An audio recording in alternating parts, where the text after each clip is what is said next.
Malolos, Bulacan. Isang lungsod na sagana sa kasaysayan, kultura at buhay. Ngunit sa likod ng pag-unlad, may mga sigaw na hindi agad naririnig. Sigaw ng kalikasan, ng ilog, ng mga plastik sa kalsada at ng mga pamilyang uhaw sa sapat na supply at malinis na tubig. Sa mga barangay tulad ng Pinagbakahan, Paraan at Lugam, unti-unti nang lumalabas ang epekto ng kapabayaan. Ito ang kwento ng mga ordinaryong mamamayan na lumalaban para sa isang mas malinis at ligtas na kapaligiran, para sa kinabukasan hindi lang basta maaliwalas, kundi. Sa barangay ng Pinagbakahan, gabi-kabila ang tambak ng plastic mula sa sachet, bote hanggang sa single-use packaging. Kabilang ang kakulangan sa pasilidad para sa composting at recycling na matatagpuan malapit sa sentro ng lungsod ng Lugam. Ang mga baradong kanal at tambak ng basura ang pangunahing dahilan sa Pinagbakahan.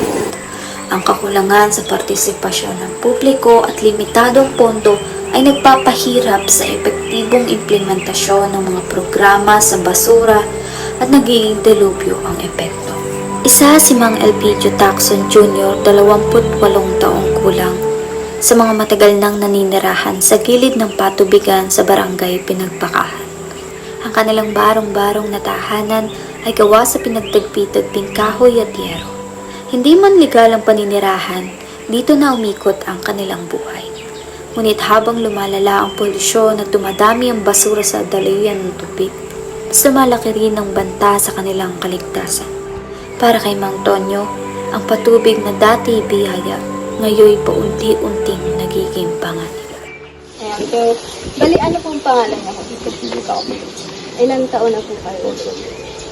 45 po. Bali, ilang taon na po kayong resident dito sa barangay? 25 years. So, yung 25 years po ninyo nakatira dito, napapansin niyo po ba na yung pagdami po ng basura dito sa mga patubig niyo? So, bilang resident po dito sa inyong barangay, ano po yung mga ginagawa niyo? Halimbawa po sa mga plastic, sobrang daming plastic na napupunta dito sa patubig niyo. Kayo po bilang nakatira dito, ano po yung ginagawa niyo pagdating sa mga plastic waste, gaya ng mga bote, yung mga sachet po, and yung mga supot? Inaahon niyo po. Tapos, Kaya ng kapitan namin dito na yun. Madali yun. nagre-recycle po ba kayo as resident dito? Pag halimbawa po may nakita kayong madaming bote, nire-recycle niyo po ba siya para magamit sa ibang paraan? Depende sa mga proyektong Mga ginagawa dito. Pero meron talagang may kumukuha talaga ng basura na kinukuha. So, yung sunod ko pong tanong, kuya, is nararanasan po ba ninyo yung pagbaha po dito sa inyo tulad ng baradong kanal or ilog? So, paano po kayo naaapektuhan nitong pagbaha nito? Paano po naaapektuhan yung kabuhayan niyo? Malayo dito ito kasi ang nag-overflow yung tubig, maabot yung sasay. Kasi nililipat yung dito. Nililipat po kayo sa loob ng pag umapaw. Balik, tuwing kailan po sa umaapaw?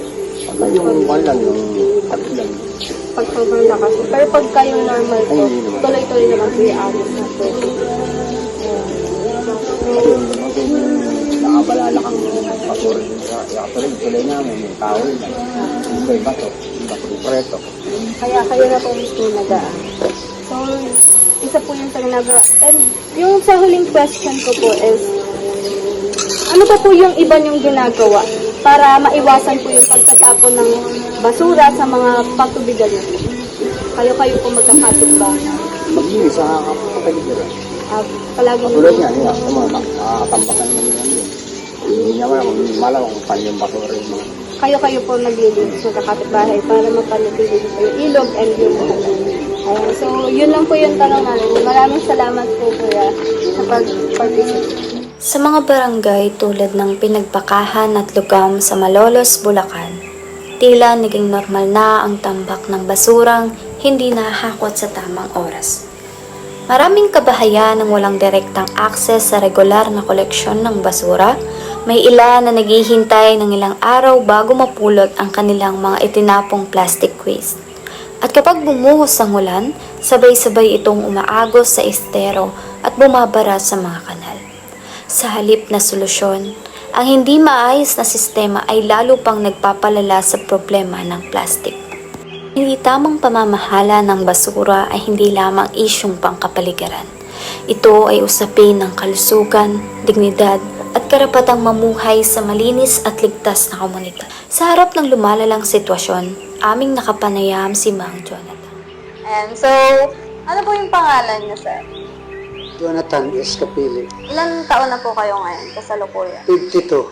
52. And ilang years na po kayo nakatira dito? 26. Pati po yung magsaserve niyo sa barangay. 26. 26 years na po kayo sa barangay. Ayan, so, dahil po 26 years na po kayong nakatira sa barangay, sigurado po ako marami na kayo nasaksihan na proyekto, iba't ibang proyekto, and iba't ibang namamahala po sa barangay niyo. So, yung una ko pong tanong is, ano po yung masasabi niyo tungkol sa kahalagahan po ng tamang segregation or pagbubukod-bukod at pag-recycle po ng mga basura sa inyong komunidad? Ang kahalagahan ng pagsasegregated ng basura sa barangay, unang-una, yung mga nare-recycle ng mga basura ay nagagamit sa mga ibang mga pangailangan at project ng barangay, at yung mga hindi na kailangan, ito ay tinatapon sa dump site kung saan ito ay sa barangay ng Matimbo. Apo. Dinadala gamit yung truck po ng basura niyo. So, pwede po ba kayo magbigay ng isang halimbawa po ng projects or mga ginawa niyo po doon sa mga nirecycle niyo na basura po? Tulad ng mga PET bottle ay nagagamit sa taniman ng halaman. So, yung sunod ko po na tanong is, sa pananaw niyo po, ano po yung dahilan kung bakit patuloy po na tumataas yung problema sa pagdating po sa mga plastic na basura dito po sa inyong barangay? Kaya lalo malaki at tumataas ang problema tungkol sa plastic.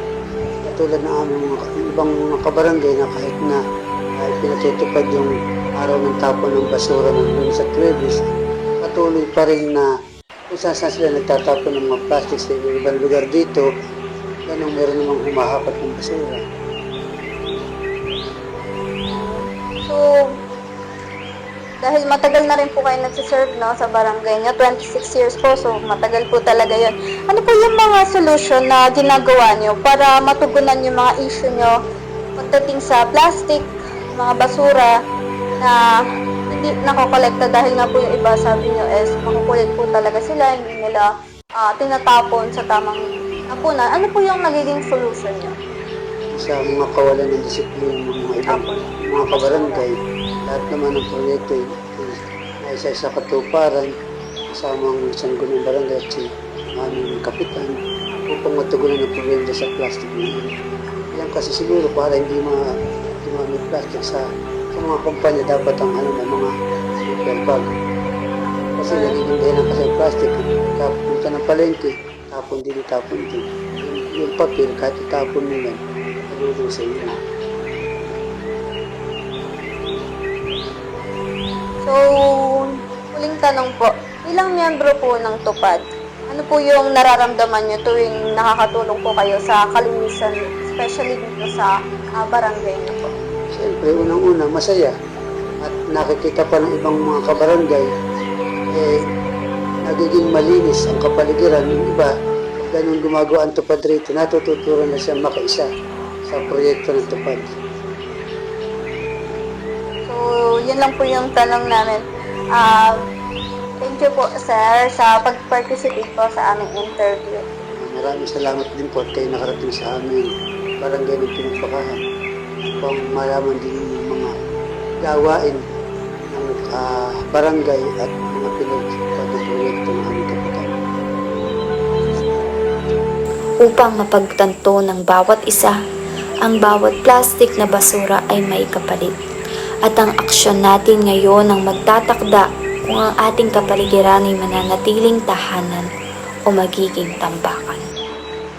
Nakapanayam din namin si Konsehal Marcelino, isang barangay official, upang mas maunawaan kung ano nga ba ang ugat ng lumalalang problema sa plastic waste at hindi maayos na pamamahala ng basura sa kanilang komunidad. Namin tanong is, ano po yung pangalan niyo po muna? Ako po si Hay, Marcelino Valerio, ng Barangay Pinagbakaan. So, ilan taon na po kayo ngayon? 62. Bali, ilang years na po kayo nakatira sa Pinagbakahan? Ilang years Since po kayo birth. resident? Since birth, nandito na ako. Since birth, kaya po, alam niyo na talaga Alam yung namin yung dito. Itong mga patubig namin, itong patubig natin ito, kung kami bata pa, dito kami kumukuha ng pangsaka namin. Yan sa amin siyasakan mga bukurin. No, nakakaligo kami dyan. Napakalinis dyan. Eh, ngayon, hindi mo napapaliguan yan. Sa tingin mo, papaliguan mo yung ganyang klaseng tubig. Hindi ah. So, dahil po alam naman natin na masama po sa kalusugan yung mga basura, lalo na pollute na po yung tubig, which is sa inyo po, sobrang haba na itong tubigan Oo, daw yung po. tubig na yan, So, yung tubig na yan. yung next question ko po is, ano po yung nagiging kasalukuyang sistema niyo po when it comes sa pagkolekta po ng mga basura dito sa barangay niyo po? Ang sistema namin dito, una-una, yung mga nagtatapon ng basura dito sa aming barangay, naglagay si ang aming punong kapitan ng mga CCTV para mahuli namin na nagtatapon ng mga basura sa aming patubigan, aming barangay, sa Sakupan. At ang namin, isa yan sa project namin, ang CCTV na nakatutok sa aming tubig. Pangalawa, yung aming floating yung catcher na yan, waste catcher. Kinukolekta namin yan weekly, ilalagay sa mga drum na yan.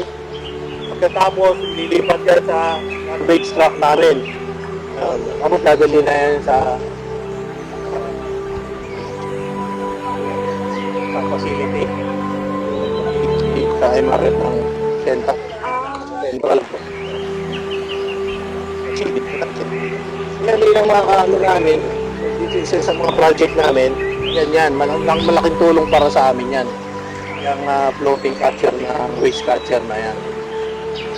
Iba yun, lumalampas, kukuha namin doon sa dulo yan, dahil hindi lang isa yan. Ang mga aming catcher na yan, 4 o 5 pa hanggang doon sa dulo, hanggang sa nasakop po na aming barangay. Yan pinroject sa amin ng DNR at yan minomonitor ng DNR sa amin yan. Kaya nagpapaproject ang tuloy yan, ang panuntunan. Kanya-kanya kami na project. Meron pa nga nabibigyan ng award na pinakamalinis sa barangay, di ba? Yun. Kaya nga kami, naglagay kami ng CCTV. Kasi gusto namin pantayan sila. Kung paano yung, ba't sabi mo nga, ba't may ibang barangay malinis? Yung barangay ninyo marumi. Ba't sila nakakalinis? Hindi. Kaya inuhuli namin dito, yung mga hindi sumusunod, yung kulang sa disiplina. Nilaro kami rito, yung mga nakakuhuli namin dito, bibigyan namin ng first offense, second offense, ganyan, maglinis sila, community service sila, ganyan. Yan ang ano namin. Para magkaroon sila ng disiplina. Yan ang kulang sa atin dito. Tapon din, tapon doon. Kaya yan, yung nagiging ganyan ang sistema ng ating kapaligiran. Yan. Meron na po kayong mga ongoing projects, pero sa future ganyan po, din, puro catcher pa rin. Puro waste catcher pa rin. Project namin, pinag-iisipan namin kung paano namin. Yun ang, tuloy-tuloy ang ano namin, sa future. project namin, monitoring kung paano namin uhulihin yung sisipagtapo ng basura sa patubig. Ayun po yung ongoing na Oo, ano yung nyo ngayon. ongoing Yun po namin. yung Patuloy balak yan. nyo. Patuloy namin yung Para mas mapabuti po. ano namin, sinisikat namin nagsisipikapan namin linisin ng ating kapaligiran, lalo na itong ating kapatubigan. Pero kumusta naman po yung daloy po na? Okay na yan. Pagka naman Tuloy-tuloy na. natanggal naman namin yung tulad yan. Ang mga dyan, barado yan. Ngayon, hindi pa kasi naka-schedule ang Saturday pa ulit ang Weekly po kayo may schedule ng pagtuloy. meron. Para ma-maintain po yung Oo. water. Pero kaming maintenance niyan.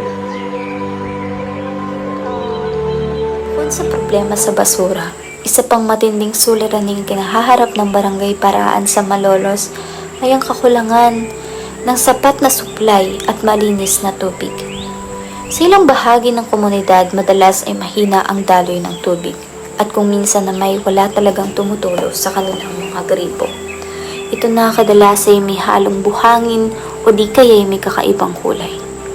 Sa gitna ng araw-araw na pangangailangan sa tubig para sa pagluluto, paglalaba at kalinisan, ang kakulangan sa mababang kalidad nito ay nagdadala ng dagdag na hirap, lalo na sa mga pamilyang may maliliit na anak o kasamang matanda sa kanilang bahay. Isang magandang araw po sa inyo. Pwede po bang malaman kung ano po ang inyong pangalan? Ako po si Wilfredo Agapito, nakatira po ako dito sa lugar. So, may konti lamang po akong katanungan. So, unang-una po, meron po ba kayong nararanasan na hirap sa pagdating po sa tubig? Mahirap po, napupuyat nga ako. Sa tubig, bago ako matulog, nag-iipon. Mahina pa rin. Hanggang alas 2 ng madaling araw. So, bali, gabi lang po nagkakaroon ng tubig. Sa gabi lang po, gabi. Sa araw nga ako, ilang patak lang ko, wala na naman. Sa umaga, pagising, wala na. So, meron po ba kayong mga imbakan ng tubig na pinapaglagyan? Nakabili naman ho ako ng isa. Hindi na nga ako makabili. Dahil nga ako sa... Ang pera ko lang ho, kaya aking binabudget. So, isa po talaga itong pahirap sa mga Tagalogam dahil po sa prime water. Hirap po talaga yung tubig. Pag nawala ko ang tubig, talagang mahirap. So, pwede po ba namin makita? Eto po, talagang sobrang hina ko, hapon eh. Wala pa rin ho talaga. Kahit po isang patak, minsan papatak, wala na rin. Tumipigil pa rin siya. Ito pa rin.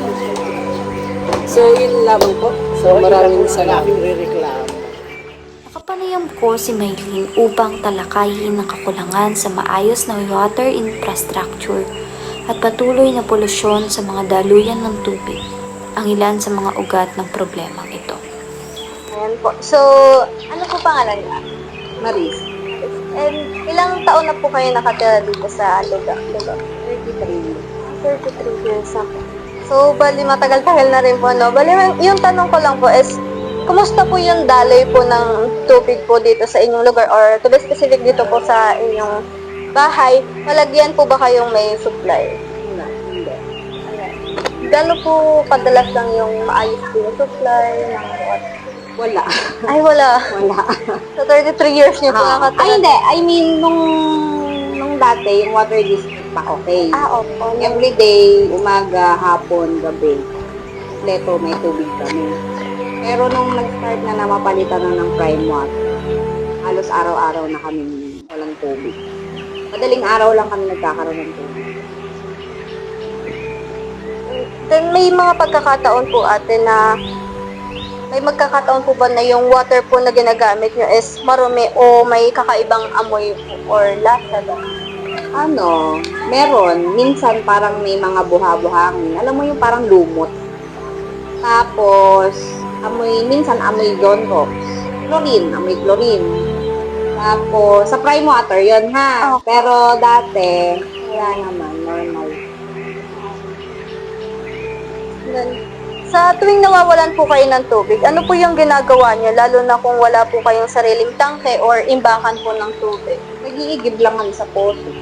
Tapos, Diyan. May poso kasi kami dyan sa kapitbahay. Nakikiigib kami dyan. yung poso po na yun ate is full day naman po meron kahit papano.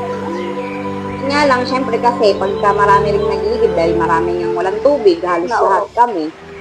Ayun. Pero hindi naman siya nauubusan ng tubig.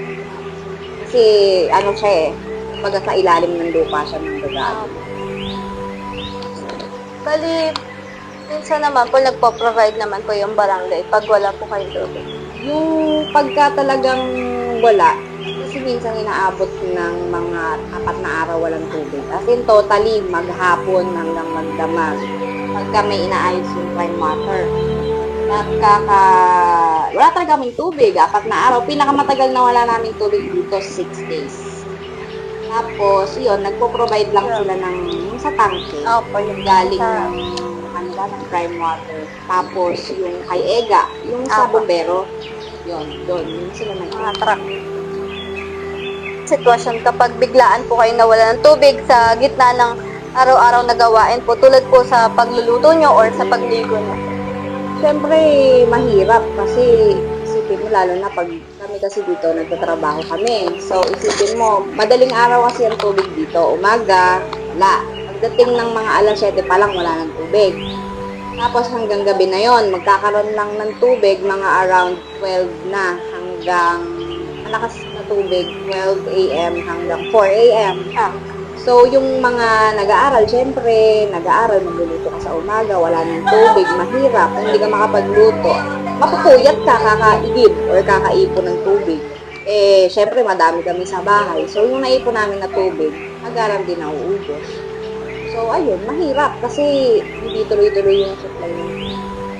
Thank you so much po sa pag-participate po. Maraming salamat po, ate. May mga barangay tulad ng Paraan na patuloy na nakikipagkomunikasyon at humihingi ng tulong sa lokal na pamahalaan at sa mga pribadong sektor. Nagsisimula ring maglagay ng mga proyekto upang masiguradong may sapat na supply ang komunidad, lalo na sa mga panahong tuyo ang daloy mula sa water provider. Ngunit higit sa lahat, ang pinaka-epektibong solusyon ay nananatili sa partisipasyon ng bawat isa, mula sa mga simpleng mamamayan hanggang sa lokal na pamahalaan. Sapagkat nakapanayam ko si Ma'am Janet, isang barangay official population worker na isa sa nakakaranas ng crisis na ito, at magpapatunay na ang malinis na kapaligiran at sapat na likas na yaman ay hindi lamang responsibilidad ng iilan. Ito ay laban nating lahat. So, yung first, ano po yung pangalan niyo? Ako si Janet Gregorio, barangay population worker. Bali, ilang taon na po kayo? 6 years. Dito? 6 years na po kayo. So, yung first question ako is, since 6 years na po kayo dito sa barangay, ano po yung mga ginagawang hakbang po ng inyong barangay upang matugunan po yung mga kakulangan ng tangke ng tubig para po sa mga pook na hindi natutulungan ng main water line?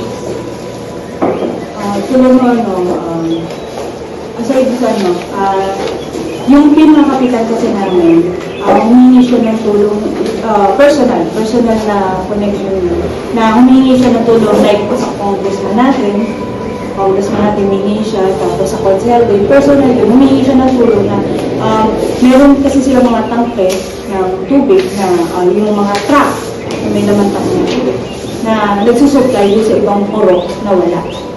Maski sa purok na mayroong wala. Meron kasing purok dito na hindi pare-pareho. Iba-iba kasi yung linyo, may purok na mas malakas yung tubig, may purok na mas malakas. So, dinadala nila naman. Ano po yung, if ever meron po, ano po yung mga partnership or may pagtutulungan po ba ng barangay sa mga non-government organizations or sa ibang sektor po upang mahanapan po ng solusyon yung current issue po dito, which is yung sa water scarcity po dito sa kung sa organization o sektor, pagkakalam ko wala. So, it's more on personal lang talaga na magkakilala. Dahil kung taga dito yung ating congressman, di ba? At saka yung ibang konsehal ng bayan. So, personal lang talaga. Ang connection nila na tulong na binibigay. Personal yun. Hindi related sa any organization or sector.